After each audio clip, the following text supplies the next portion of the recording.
Hello YouTube, and welcome back to The Constant Gardener, episode 8. I think we're on 8 now, yeah. Episode 8.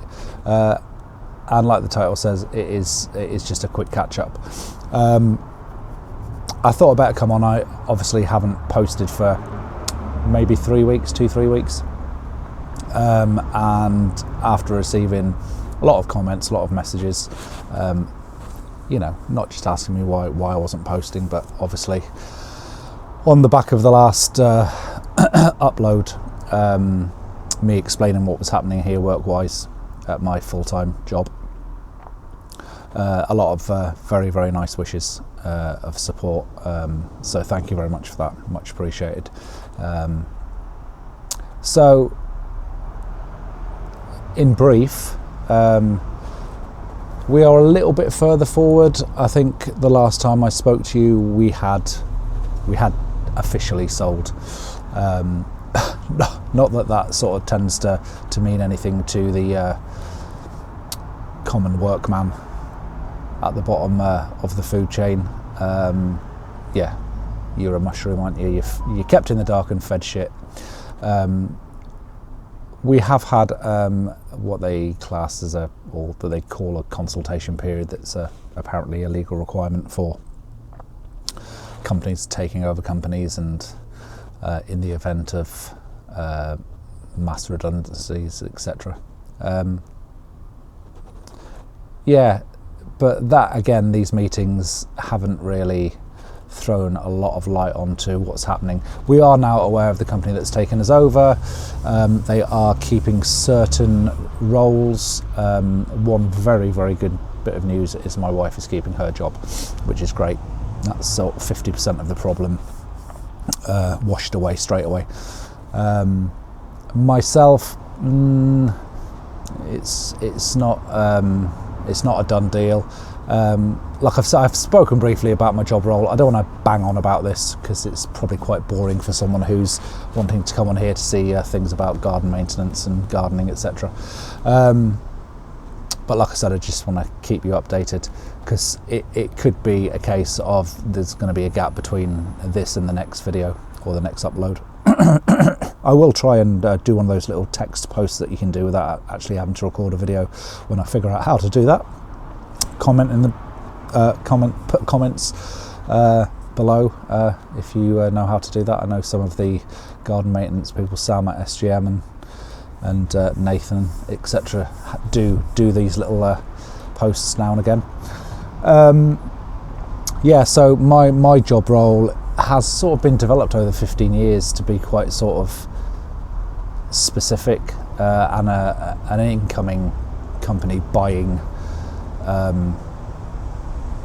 this site probably doesn't have a requirement for that role, or doesn't have a role for that requirement, maybe, if that makes sense. So yeah, we'll wait and see. I'm not downbeat about it. It is what it is. Like I said, I'm just very pleased that we've got my wife still retains her job, which she should. She's very, very good at a job, very hard working, very committed. So, and I have the benefit of having a lot of different strings to my bow that I can sort of call upon should I need to do something else. And every cloud has a silver lining, like I've said before. If it did come to the fact that I was made redundant, I would get a very paltry amount of redundancy that would, if nothing else, it would keep me going for a bit. And as this is the down period for garden maintenance companies, or the slower time of year, I know a lot of you have been posting that you're picking up a lot of work through all the storm damage. So it's, again, every cloud has a silver lining. Yeah, but I can always pick up work. If I don't, I'll use that time wisely, planning for March, April, when it all starts again. Marketing, adverts, cold calling, etc. And yeah, I can always fall back on being a chef again. Some great adverts at the moment for chef positions that are just requiring temporary work or agency work over the Christmas period, with some very, very nice figures in the salary column. So yeah, don't feel sorry for me. I will survive. I think in this position, the worst part is not knowing. It's, you know, they being them at the top and us being the ones at the bottom. Yeah, it's very much control. They tell you what they want you to know and no more. Yeah, in effect, they control you. And which brings me to Nathan, Lewis Garden Services. Good afternoon, Nathan, if you're watching. Did a video. Do you really want to be self-employed? Do you really want to? Yeah, something along those lines. Not, I wouldn't say almost being down on being self-employed, but yeah, I don't think people are realistic about being self-employed. I come at it from a different angle because I've been self-employed before with the plastering business, with the retail businesses, so I sort of know what it involves, and doing the garden maintenance stuff, you know, it is bloody hard work. And I get where Nathan's coming from. You know, it's 5, it's 6, it's 7 days a week, there's paperwork to do. You don't have that when you're full-time employed. You've got a company or a boss doing all that for you. Come in, do your work, go home, forget about it. You don't get that if you're self-employed. So I totally get where Nathan's coming from. But on the flip side, at least you are, to a lesser or greater extent, you are in control of your own destiny. You are not when you work for someone else. And more and more, hello Mr. Squirrel, more and more each day, jobs, people are losing their jobs, places are going bust, places are closing down. New legislation is brought in and national insurance contributions go up. It's not 40 years ago when your job was quite secure. It's yeah, it's quite a rough time out there. So yeah, maybe being self-employed could be the way forward. It is up to you. You can only look at yourself. You can't blame anyone else. Obviously there's always certain market forces and things that happen, COVID, etc. You know, you can't plan for things like that. But yeah, maybe that's the other way of looking at it. But like I said, put your thoughts down in the comments. Let us know what you think. I can very easily imagine, you know, that a lot of you guys, especially this time of year, you're out slogging your guts out, early starts in the dark, coming home in the dark, piss wet through, freezing cold, busted your ass for a couple £100, and you probably just think, what the hell am I doing? But believe you me, the last 2-3 weeks I've come home from work from here and sat there and thought, what the hell am I doing? So yeah, maybe it's as long as it's broad. Work-wise, like I said, the commercial job I've still been doing on Thursdays when I can.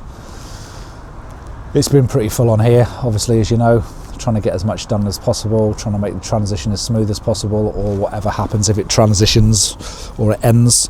So we've got a final point, a start and a finish and a start. So I'm not wanting to upset the guy I do the commercial work for, so I've tried to keep my hand in as much as possible. Another nice little bit of work off the back of here. I don't know if I've mentioned it before. I used to work a local house in our village called West House.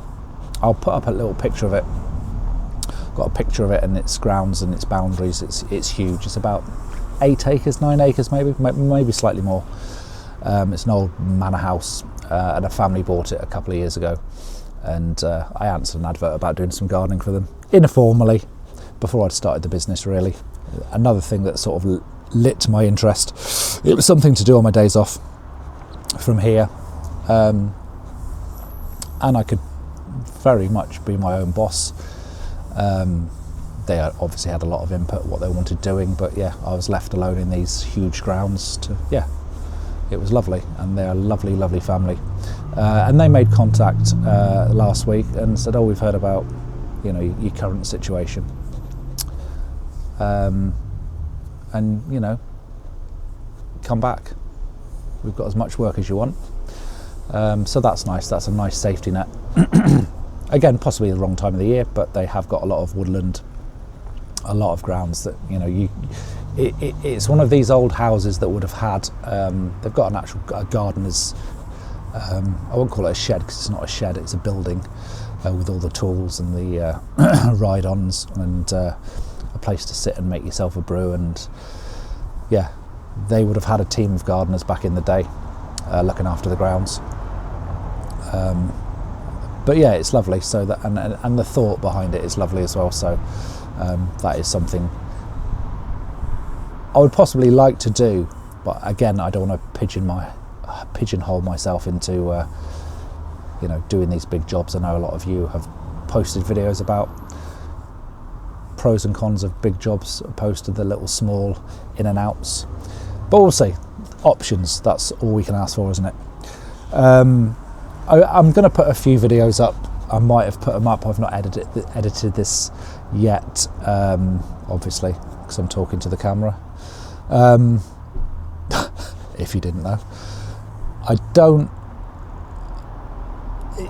It's just something to break up the monotony of me talking. Probably talking too much. I did do a few bits of videos here, cleaning around here during Storm Dara, which has brought down some fences, which has created more work for me here. Yeah, we have deliveries of wood chip for the chickens and the beds. Chickens, obviously, this time of year as well, get very wet feet digging around in the mud, so I tend to put a real thick bed of wood chip down for them to keep their feet dry. And yeah, they've scratched away at it, and it's needed replacing. And also I'm expecting today 4 separate drops of wood chip. I'm on a website, I don't know if any of you have heard of it, it's called Arb Talk for arborist tree surgeons, but you can put your name and address on there and they will deliver wood chip to you free of charge, because they want a place to dump it. Some of them already have contracts with local councils and allotments, etc., market gardens. So yeah, it's a convenient place for them to drop all their spoil, but we use it. So yeah, there's a video on there of me shifting all that.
Yeah, nothing out of the ordinary, quite sort of boring videos this time of the year. Sun's not shining, the wind's blowing, the rain's hacking down.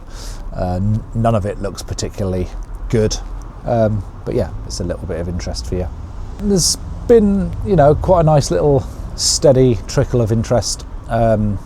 in Meadowwood Gardens from people who've seen the adverts and flyers I've left lying around for next year, which is good.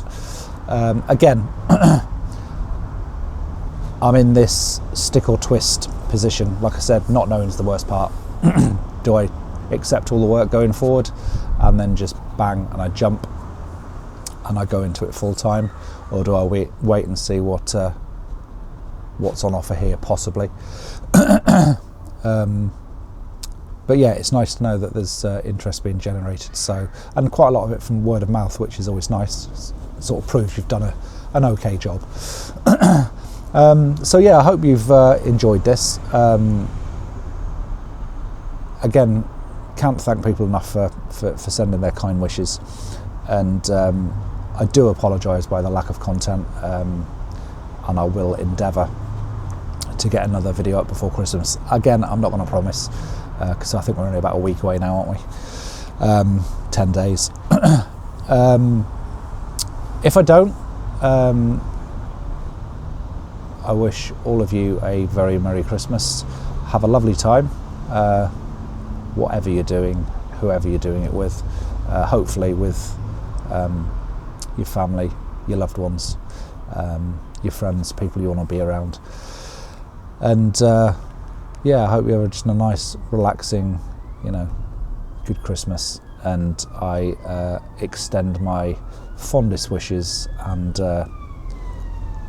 prosperous outcomes for all of you in the garden maintenance world for next year. So yeah, I'll leave it there, guys. Please like, subscribe, comment. Always love to hear your comments, and share, and ding the bell if you want to ding the bell. That might give you a bit of a heads up for me posting next time. And yeah, like I said, enjoy yourselves over the seasonal period, festive period. And I'm not going to say something totally redundant like don't drink too much, because I firmly have it in my plan of action to get as shatterpanked as I can on consecutive days. All right, guys, I will see you soon. Thanks. Cheers.